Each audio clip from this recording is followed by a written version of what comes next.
Кітапхана ұжымы кезекті Амырттағы кітапхана кешін өткізді. Бұл жолы белсенді жастарды жинап еркін форматта сұхбат ретінде ұйымдастырылды. Жас ақындар, әншілер, дәрігерлер шақырылып, кеш қонақтарына танымды ақпараттармен бөлісті. Жалпы мамандығымен тереңірек үңіліп айтсақ, неврология саласы.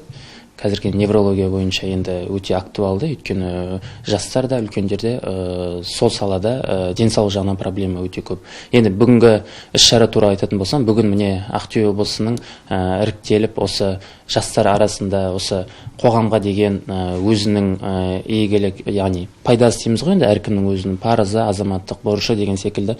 Мысалы дәрігерде бар, өнер саласында мамандары бар. Бүгін бас қосып жатқан жайымыз бар. Жалпы артына ерген іні қарындастарымыз, жастарды осы медицина саласына шақырам. Келіңіздер, оқыңыздар, тоқыңыздар. Енді біз 10 жылдан астам уақыт оқыдық, әлі де оқып жатырмыз медицина саласында.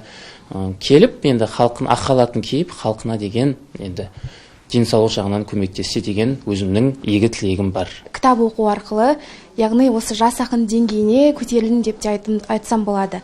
Осы шараға келгендегі мақсатым, бұл шарада жалпы алуан түрлі сала өкілдері бас қосып, артымыздан еліп келе жатқан өскелең ұрпаққа өзіміз жайлы айта кету. Яғни біз әлі сондай жас болсақ та, дегенмен жалынды жас екенімізді дәлелдеп, өзіміз алған мотивацияны өскелең ұрпаққа бере алу болып табылады.